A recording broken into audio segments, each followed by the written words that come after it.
Thank you for joining us, America, in the lobby of Ramsey Solutions. Mark and Nicole are here. Hey, guys, how are you? Hi, Great, Dave. We're so excited to be here. Well, we're honored to have you. Welcome. And what are your kids' names and ages? This is Cameron, and she is 9, and we have Pierce over there, and he is 12. Perfect. Very cool. Where do you guys live? We live in Plymouth, Indiana. It's just south of South Bend, Indiana. South of South Bend. Yep. There we go. I love it. Well, welcome to Nashville. And here to do your debt-free scream, I hear. We are. Yep. How much have you paid off? We paid off $250,000 in 14 months. That's crazy. Making what kind of money? This is all business debt, so we have a small business, and the profit for the small business in that time frame was about $500,000. Wow. So, yeah. Congratulations. Per year? It's growing. Okay. We started 8 years ago. What do you so- do? What kind of business? We're a utility contractor, put in okay. water and sewer lines, and mostly we're for municipalities. Yeah, boom, boom, boom. Yeah. Got some jobs, huh? Yeah. Wow, congratulations. That's amazing. So it was business debt. Yes, Yes. there was a line of credit and 3 pieces of equipment, heavy equipment. What happened 14 months ago that put you on this journey, made you decide that this was crazy? This has been a long journey, Dave. I've listened since my son was about 1. And in 2005, we paid off all of our consumer debt. And we started the business in 2007. And we didn't feel like we could do it without debt. And we kind of backpedaled a little bit. But then the business got rolling. We always borrowed money, but we'd pay it right off. And we'd borrow to get it going, and then we'd pay off. And we had a line of credit. And we would borrow a little bit to pay the bills, but then when we got paid, we'd pay it off. So it was kind of like a shell game almost. And then in 2011, we had a really good year, and we paid our home off.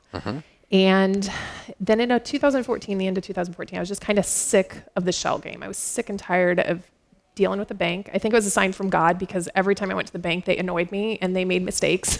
And I was always correcting them. And I'm like, wait a minute, no, you put that wrong, or that was a principal payment. Or so we then Do your job. yeah, we kind of drew that line in the sand that we were done. We were done with this. And so I kind of had heard of some things about you talking about small businesses. And so we started saving more cash. We thought, okay, let's stop worrying about paying the debt off so fast, because we kept paying it off, but then we'd leave ourselves short to pay the next bills that came in when the next job started. So we decided to pay the line of credit off and then just stash away cash. So altogether, this was a $400,000 turnaround, because we had about $50,000 in retained, cash reserves, and we now have over $200,000 in cash reserves. And you're your own line of credit. Yes, exactly. So we closed the line of credit, and then we started chipping away.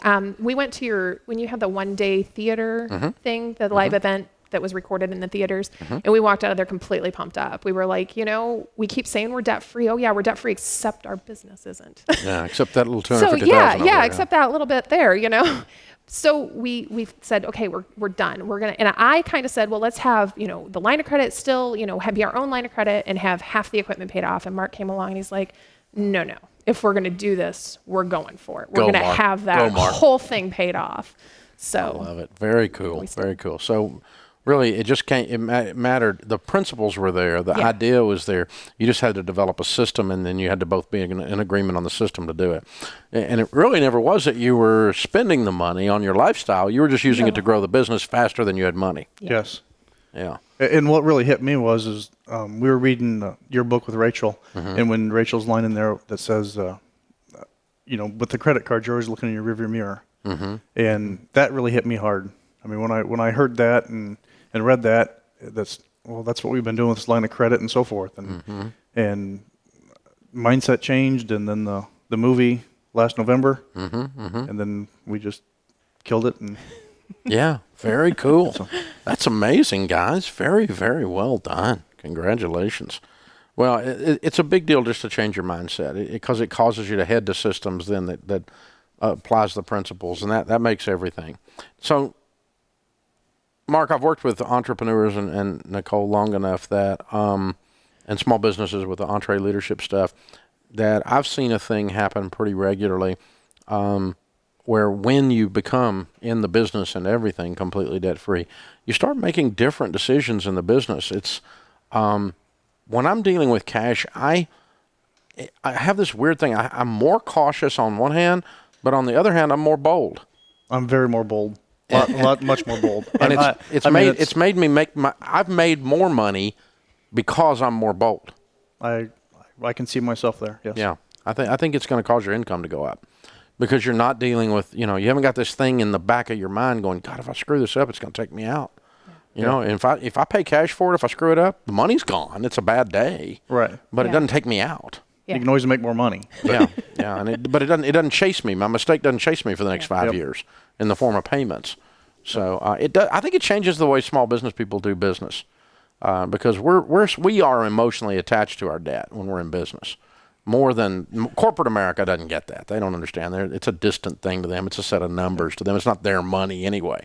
But when it's us, I mean, you signed personally on that line of credit. That line of credit really wasn't. I mean, it was a personal line of credit with a business name on it. Right. So, I mean, you knew that they could come take your paid-for house if you screwed this up. Yeah, and we deal with performance bonds. Oh yeah. So, you're also signing for that as well. Yep. I mean, there's a lot to it on the line, not just a creditor. Exactly. There's all kinds of stuff coming at you. Well, congratulations, you guys. Thanks. Very cool. I normally ask people, what the hardest part was, but I hear what you went through. I mean, it's right there in front of me, and really, well, let's talk about it this way. From other small businesses out there listening, maybe EntreLeadership graduates, those kinds of things out there listening, thinking about in running my business. What would you say the principles were, or what was the things you learned that caused you to be able to do this? What would you tell them on how to do this? They say, okay, he paid off $250,000. How did he do that? We made a lot of money, number one. But how'd you do that kind of thing? It's the passion behind it, and be patient as a business. Don't grow too fast. That's happened before. That was 3 or 4 years ago. Success can cause you to go broke. Yeah. Yes. Yeah. I mean, get too big too fast, too many employees, not hiring the right employees. Yep. Yep. And I mean, listening to you is a great help with the EntreLeadership podcast. I mean, a lot of some things relate, some things don't, but you can always take something from it. What do you think, Nicole? Patience is a big thing for me because you see the money coming. I mean, overall, this year we're in excess of $2 million in contracts that we're going to bring in. And it's very hard because you see all that money that needs to go out to pay for the pipe or pay for the materials and your payroll. But you also see all that receivable. But and when you're looking at the next month, you're like, okay, now it needs to hurry up and get here because I want to pay these bills. I want to hurry up and get them paid because I want to go on to the next month so that I can, hurry up and pay it again. And the hardest thing I think was with the equipment, we didn't really want to pay extra on the bills. So we kind of, on that debt, we would have to pile it up and make sure all our ducks were in a row before we pulled the trigger to pay that debt off.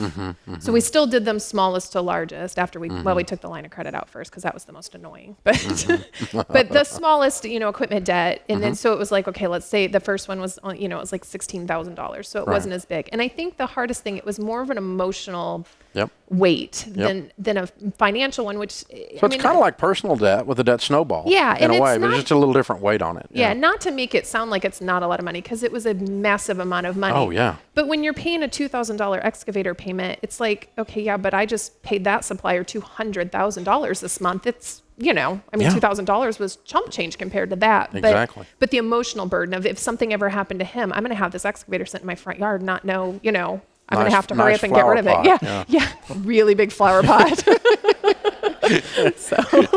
And the cash is, the way the cash needs to flow is, we had the money to pay the excavator off in April, but we had to be sure we had the cash for the year to work. So. All right. Mark, Nicole, Pierce, right, and Cameron, $250,000 paid off in 14 months. Count it down. Let's hear a debt-free scream. 3, 2, 1. We're debt-free! Love it, love it, love it. Well done, well done, well done. Great job. You guys would be so rich so fast and be able to do so much not only for yourselves and for your family, but for others